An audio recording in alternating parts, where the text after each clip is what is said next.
Assalamualaikum warahmatullahi wabarakatuh. Perkenalkan, nama saya Nida Firial Fauzia, NIM 1807598. Di sini saya akan mempresentasikan hasil kajian saya tentang local wisdom yang berjudul Kearifan Lokal, Konsep Tata Letak Kampung Adat Cirende dalam Pengembangan Kecerdasan Ekonomi. Selanjutnya di sini ada outline yang akan saya kemukakan. Yang pertama ini ada pendahuluan yang nantinya berisi tentang latar belakang. Yang kedua ada pembahasan yang berisi tentang sejarah, bentuk budaya, dan upaya dalam menjaga lingkungan. Dan yang ketiga ini adalah kesimpulan dan saran. Yang pertama ini ada pendahuluan. Jadi, di Indonesia ini merupakan negara yang majemuk dan heterogen, terdiri dari berbagai macam suku, budaya, ras, adat istiadat, dan lain-lain. Hal ini membuat bumi pertiwi kita memiliki kearifan lokal yang merupakan identitas suatu bangsa kita. Nah, kearifan lokal ini tuh merupakan warisan negara yang harus kita jaga sehingga nantinya tetap ada sampai generasi selanjutnya. Nah, salah satu pelestarian budaya yang harus kita jaga ini, salah satunya itu dengan melestarikan kampung adat. Di Indonesia ini memiliki banyak sekali kampung adat. Salah satunya ada di Kota Cimahi yang kira-kira berjarak 15 km dari Kota Bandung, yaitu ada Kampung Adat Cirende. Nah, Kampung Adat Cirende ini tuh kenapa penting atau menurut saya wajib saya gunakan dalam kajian ini, karena menurut saya nilai kearifan lokal yang ada di Kampung Cirende ini sangat selaras dengan alam gitu. Tidak ada serakah dan dia memanfaatkan sumber daya alam yang tersedia dengan sebaik mungkin. Lalu mereka ini ada yang namanya konsep tata letak yang nanti akan kita bahas, yang ternyata itu tuh membantu sekali dalam melestarikan lingkungan. Selanjutnya ada pembahasan. Sini pertama saya akan menjelaskan sejarah Kampung Adat Cirende. Nah, untuk awal mulanya pasti kita bingung kan, kenapa diberi nama Kampung Adat Cirende? Cirende itu artinya apa sih?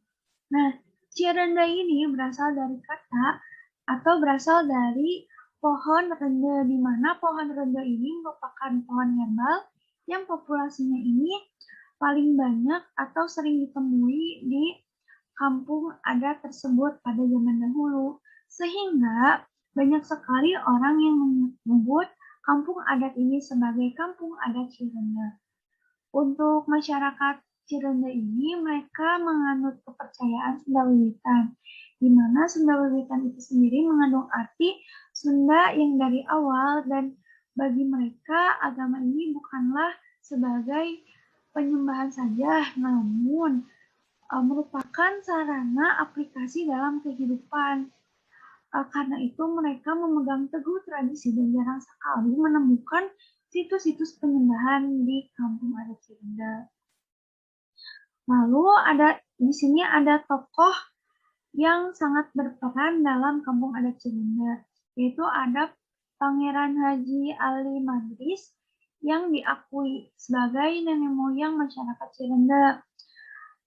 Mungkin mendapat gelar haji bukan karena dia benar-benar pergi atau memenuhi rukun Islam yang kelima, namun sebutan haji ini dikarenakan oleh masyarakat dianggap sebagai pemimpin atau imam.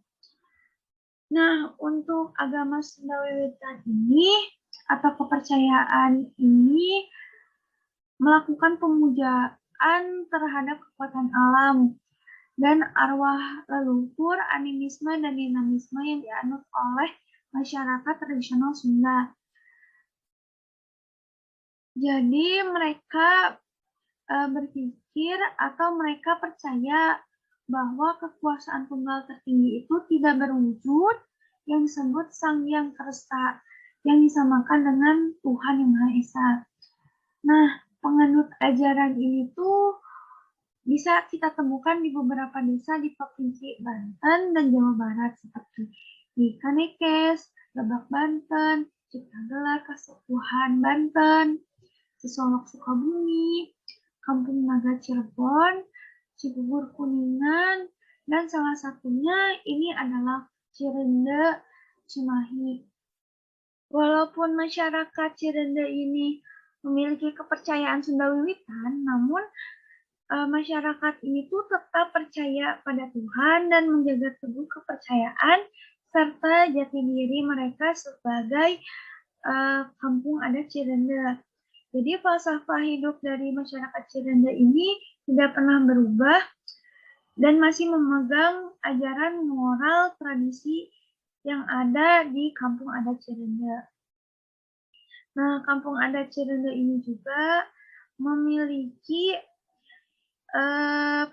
prinsip yaitu teboga sawah asal boga pare, teboga pare asal boga beas, teboga beas asal aya nyamu, teu aya nyamu asal dahar, teu kuat dahar asal kuat. Jadi ini adalah prinsip yang dipegang teguh oleh masyarakat di kampung adat Cirende.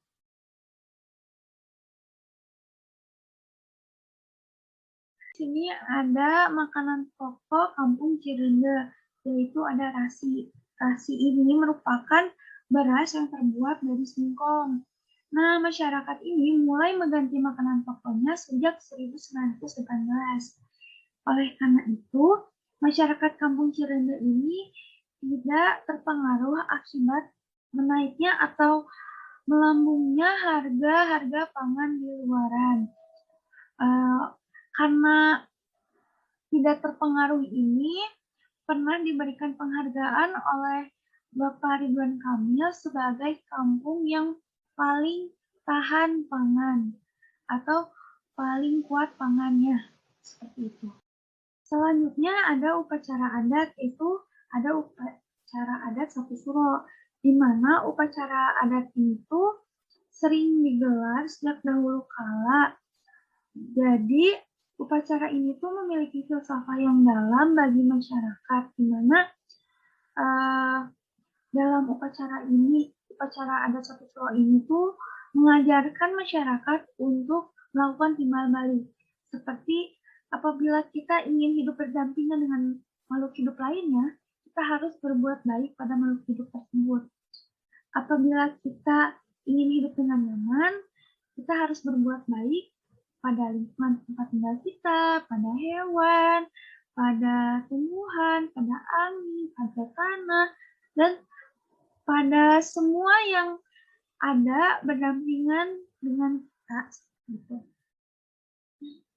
Karena itulah dari upacara adat Sapu Suro ini membuat mereka merasa sebagai manusia kita harus mengenal diri kita sendiri dan tahu apa yang kita rasakan, kemudian untuk belajar merasakan apa yang dirasakan oleh orang lain dan makhluk hidup sekitarnya.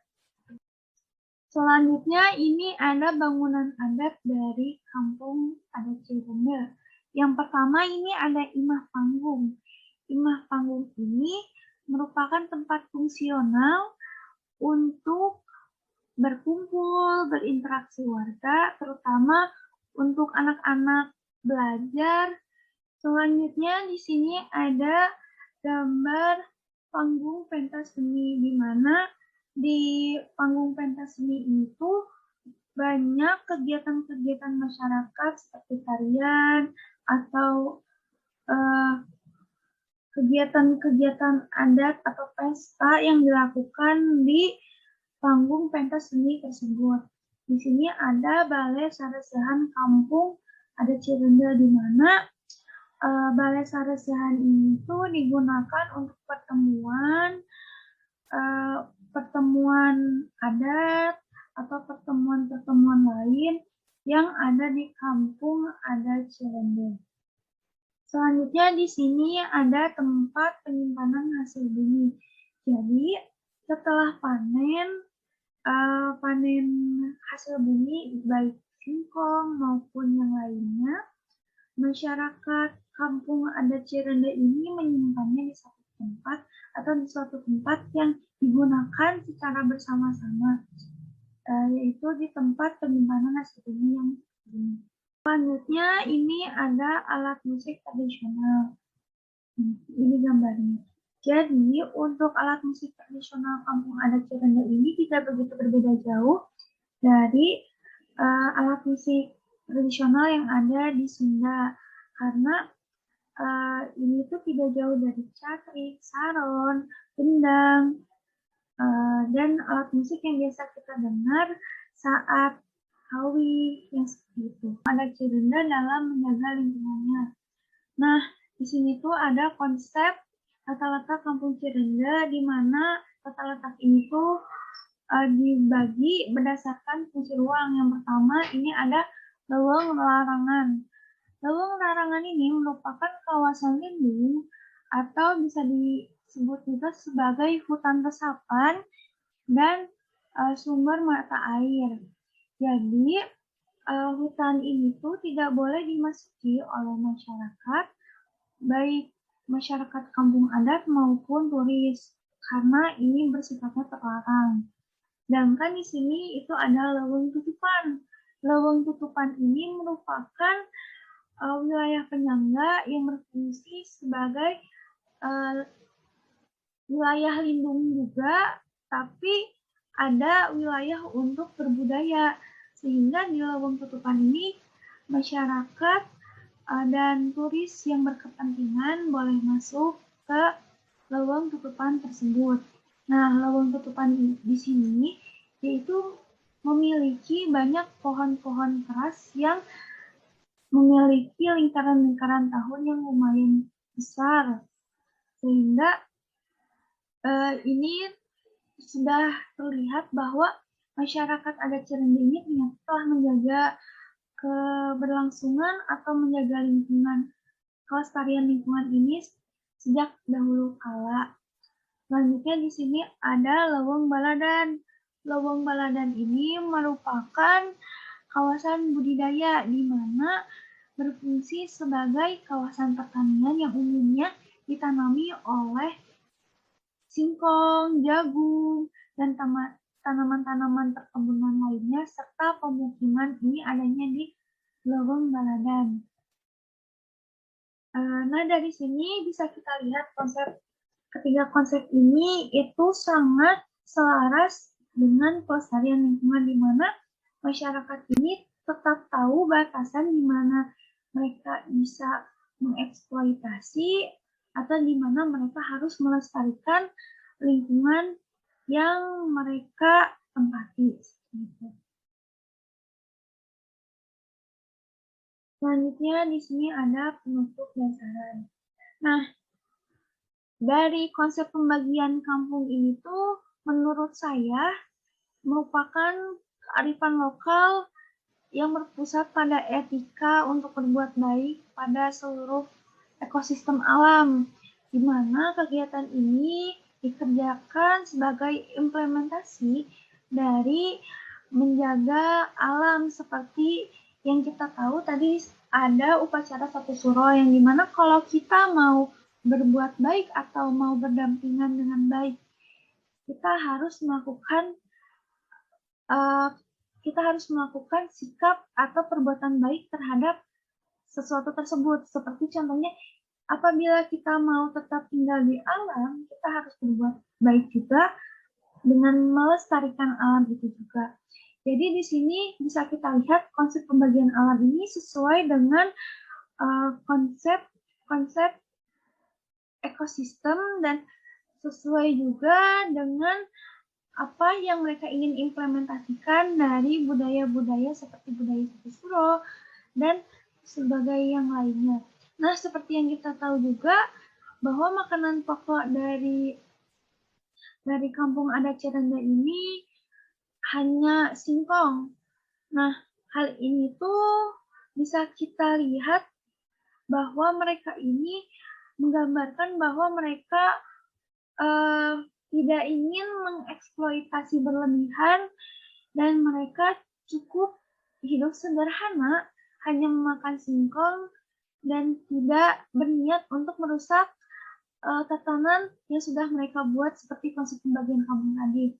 Makanya mereka tetap menjaga ketat untuk perkebunan, pertanian, maupun permukiman hanya di kawasan Leweng Baladan saja. Nah, dari ajaran nilai-nilai kearifan kampung adat Cirende ini bisa kita implementasikan menjadi suatu kecerdasan ekologis bagi kita dan bagi individu lain.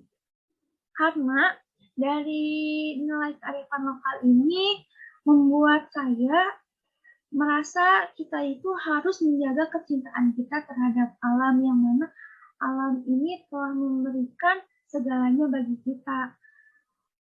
Penting sekali bagi kita untuk membalas kebaikan alam dengan menjaga alam seperti itu.